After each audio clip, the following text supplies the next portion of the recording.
Bismillah. Assalamualaikum warahmatullahi wabarakatuh.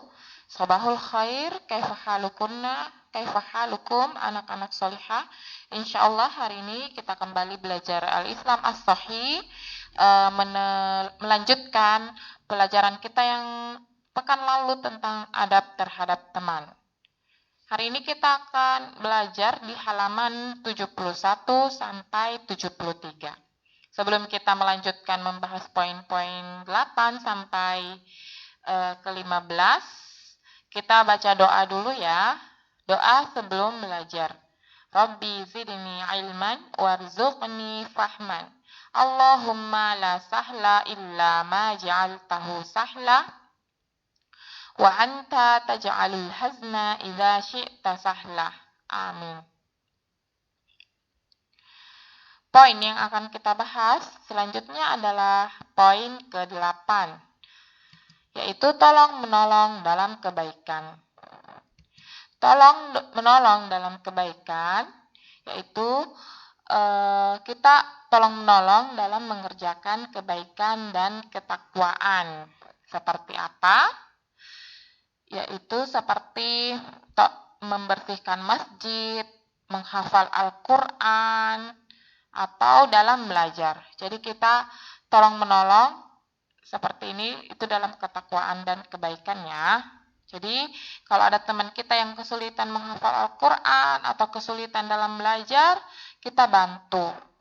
Dan tidak boleh tolong menolong dalam dosa dan kejahatan seperti mencuri, mengolok-olok teman dan lainnya. Kita tidak boleh tolong menolong dalam kejahatan seperti tadi ya, dan Ibu tambahkan menyontek atau membantu teman juga dalam mengerjakan ujian itu bukan tolong menolong dalam kebaikan ya, tapi tolong menolong dalam kejahatan. Karena kita membantu teman kita berbuat curang, menyontek ya, jadi tidak boleh. Meskipun ini niat kita baik supaya teman kita tidak remedial misalnya.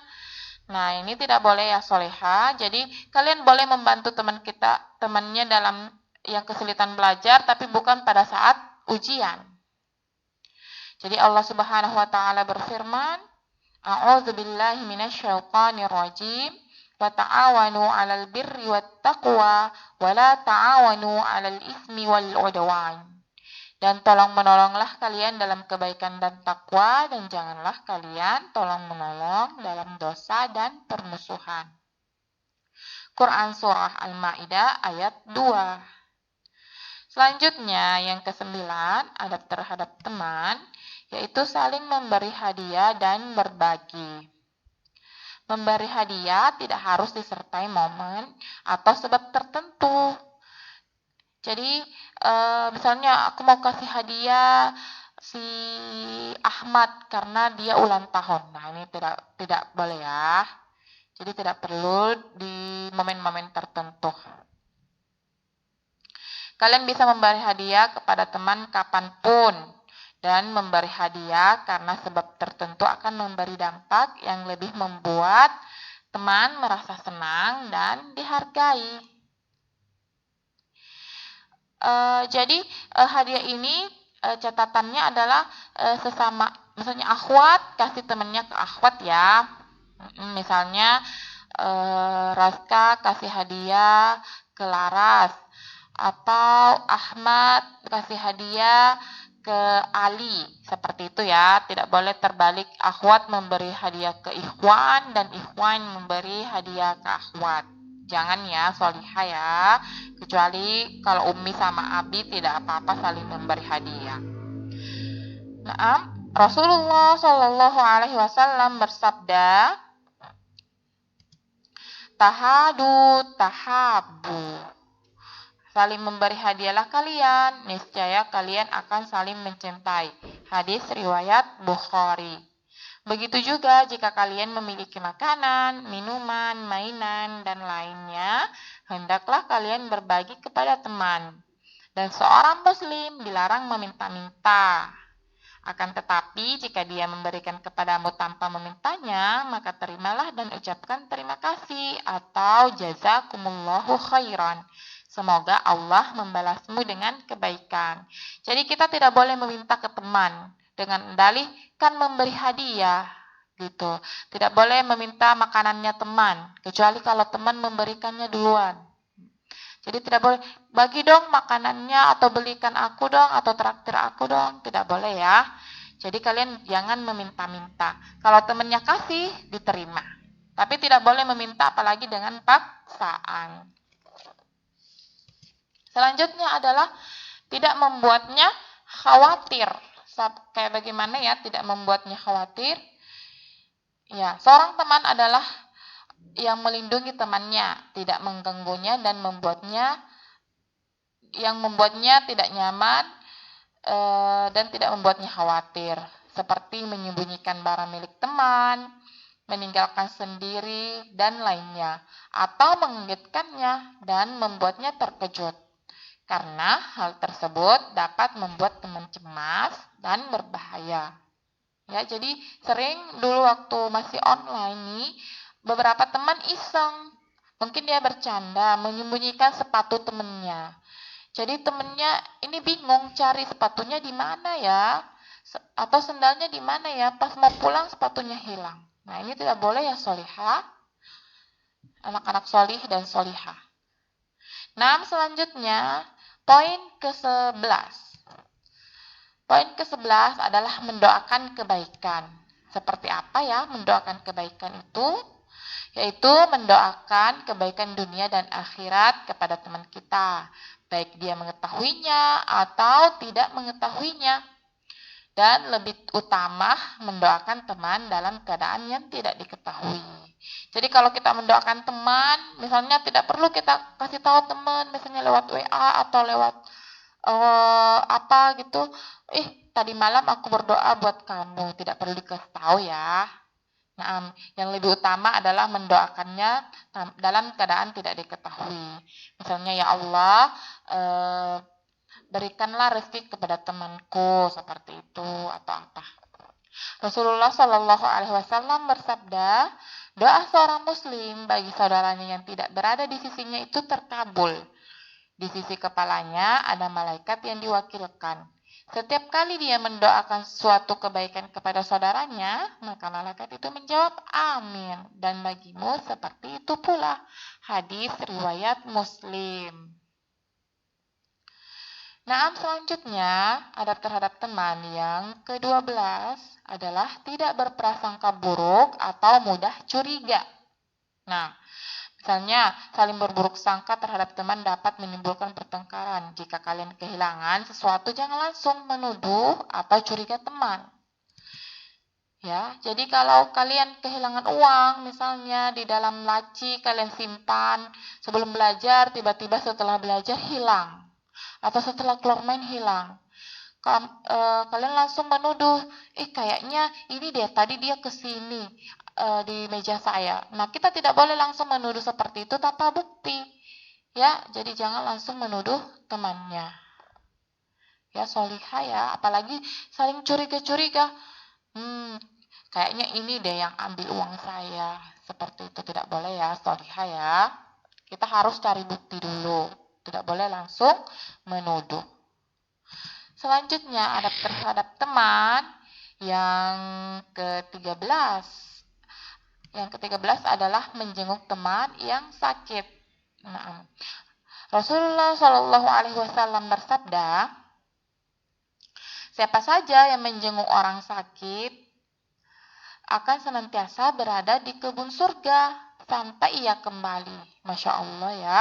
Jadi keutamaan menjenguk orang sakit ini kita seperti berada di kebun surga.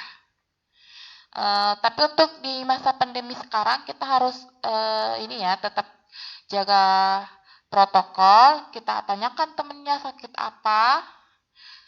Kalau misalnya sakitnya ringan dan diizinkan untuk menjenguk, nah silahkan. Kalau tidak, jangan dulu karena ini adalah musim pandemi. Tidak seperti tahun-tahun lalu kalau ada teman kita sakit boleh langsung dijenguk karena tidak ada pandemi ya.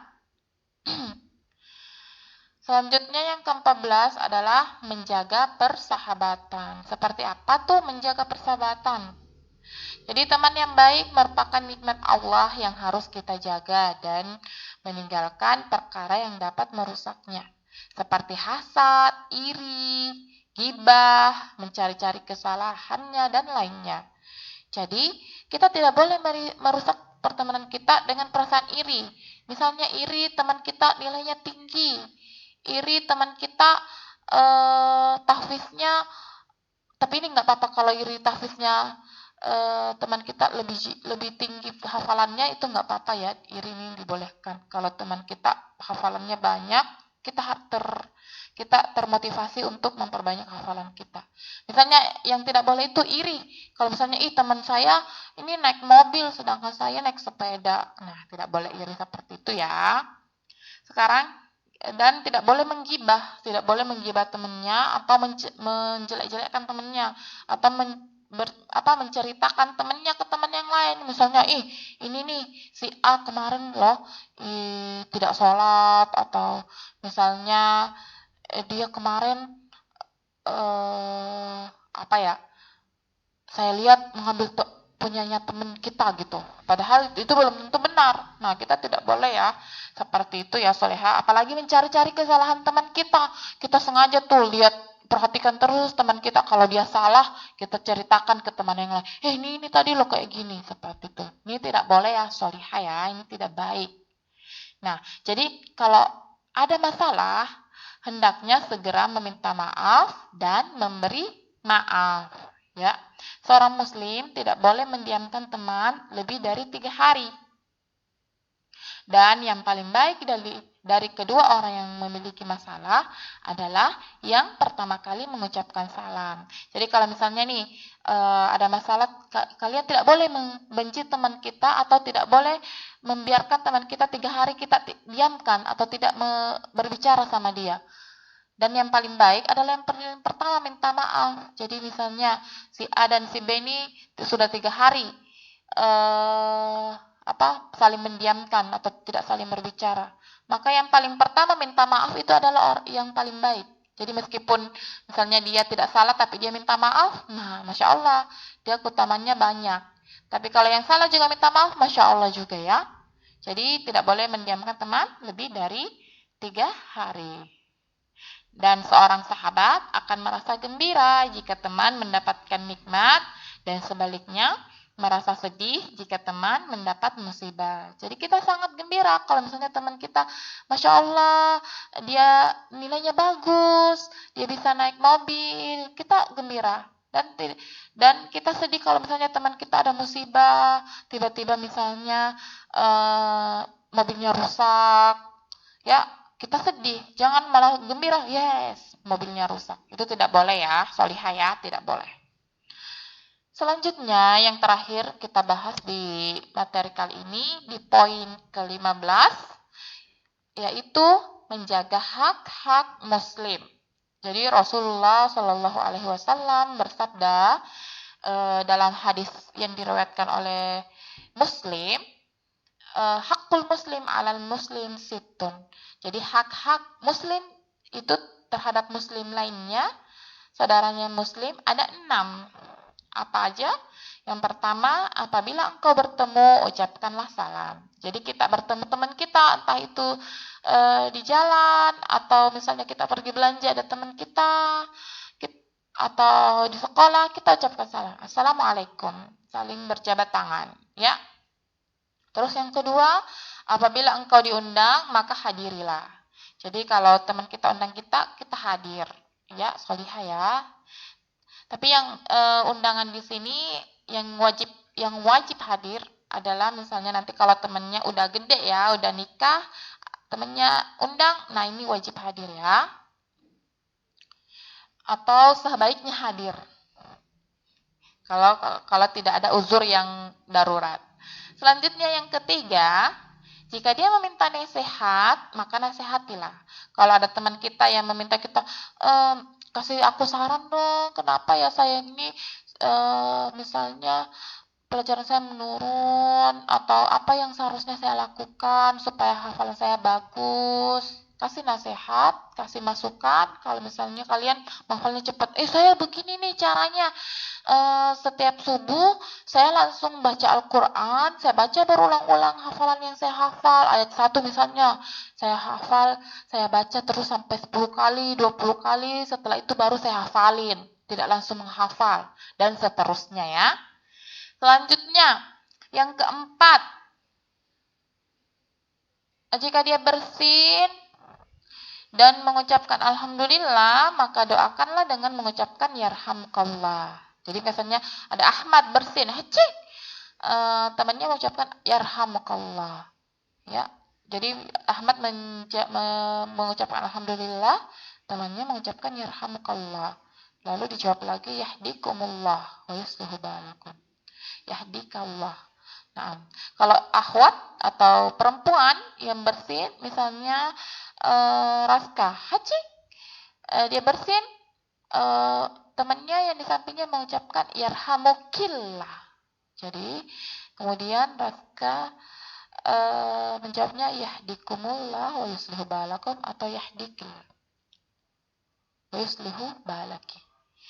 Nah, selanjutnya yang kelima, jika ia sakit, maka jenguklah.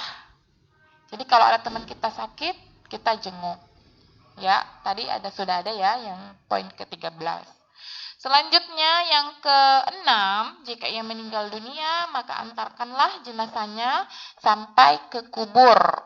Nah, jadi antarkan jenazahnya sampai ke kubur. Kalau ada teman kita yang meninggal, kita bisa mengantarkan jenazahnya sampai ke kubur. Ini adalah hak saudara kita terhadap kita ya, salihah ya. Nah, alhamdulillah materi kita hari ini udah selesai. Kalian bisa mengerjakan tugas latihan di halaman 74 bagian 1 dan 2. Kalau misalnya ada yang kurang difahami dari latihan ini, dari pertanyaan-pertanyaan, boleh ditanyakan ke gurunya masing-masing ya. Nah, kita tutup majelisnya dengan membaca doa kafaratul majelis. Subhanakallahumma wa bihamdik asyhadu an la ilaha illa anta astaghfiruka wa atubu ilaik. Wassalamualaikum warahmatullahi wabarakatuh.